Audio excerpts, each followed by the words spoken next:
আসসালামু আলাইকুম প্রিয় দর্শক, শখ থেকে আমি মাহফুজা আফরোজ সবাইকে আমন্ত্রণ জানাচ্ছি।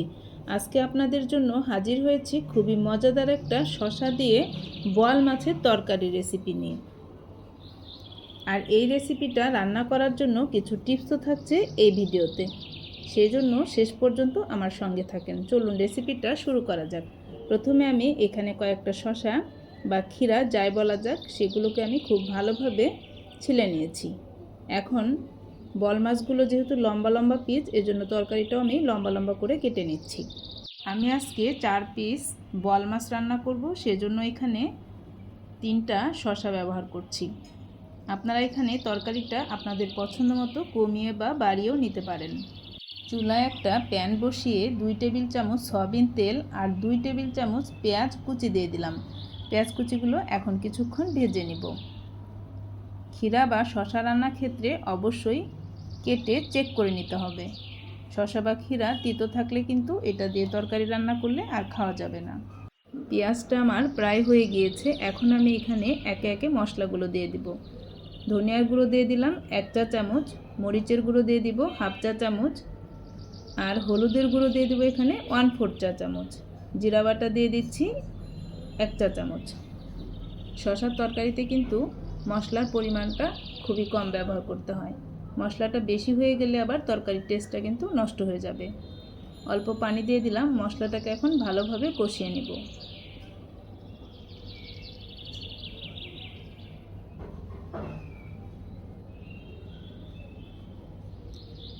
মাছগুলো আমি আগে থেকেই খুব ভালোভাবে ধুয়ে পরিষ্কার করে রেখে দিয়েছি। মশলাটা আমার কষে গিয়েছে। এখন আমি মাছগুলো দিয়ে দিচ্ছি। মাছগুলো দিয়ে খুব ভালোভাবে কষিয়ে নেব। আপনারা যারা আমার চ্যানেলটি এখনও সাবস্ক্রাইব করেন নাই, প্লিজ আমার চ্যানেলটিকে সাবস্ক্রাইব করে আমার পাশে থাকবেন। আমার রেসিপিগুলো কোথাও যদি একটুও ভালো লেগে থাকে, প্লিজ একটি লাইক দিতে ভুলবেন না। আর সম্ভব হলে আমার ভিডিওটি ফ্রেন্ড এবং ফ্যামিলির সঙ্গে শেয়ার করবেন। মাছগুলোকে ঢেকে খুব ভালোভাবে কষিয়ে নেব। মাছগুলো আমার খুব ভালোভাবে কষে গিয়েছে। এখন আমি মাছগুলোকে উঠিয়ে নিব। সবজিটা কষানোর আগে মাছগুলোকে উঠিয়ে নিলে মাছগুলো ভেঙে যাওয়ার আর কোনো চান্স থাকে না।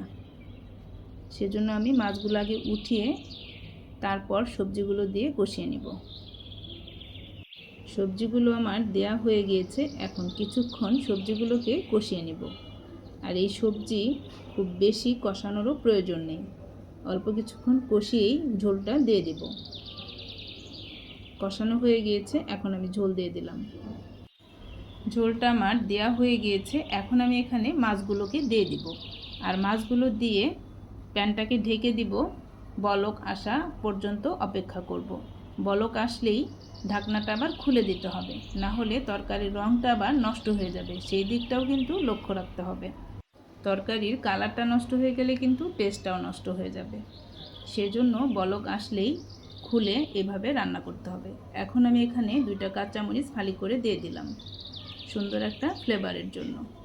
তরকারিটা আমার প্রায় হয়ে গিয়েছে। এখন আমি তরকারিটাকে নামিয়ে ফেলব। তরকারিটা আমার হয়ে গিয়েছে। এখন শুধু খাওয়ার পালা। আপনারা সবাই অনেক অনেক ভালো থাকবেন। আমি এবং আমার পরিবারের জন্য দোয়া করবেন। আজ এখানেই বিদায় নিব। আবারও নতুন কোনো রেসিপি নিয়ে আপনাদের মাঝে খুব শীঘ্রই হাজির হয়ে যাব ইনশাল্লাহ। সেই পর্যন্ত আপনারা সবাই অনেক অনেক ভালো থাকবেন। তরকারিটি আপনাদের জন্য পরিবেশন করে নিয়ে এসেছি। তরকারিটি দেখতে যেমন সুন্দর হয়েছে, খেতেও কিন্তু অসম্ভব মজা হয়েছে। আপনাদের কাছে কেমন লেগেছে অবশ্যই কমেন্ট করে জানাবেন। আর ভালো লাগলে অবশ্যই একটি লাইক দিবেন। আল্লাহ হাফেজ।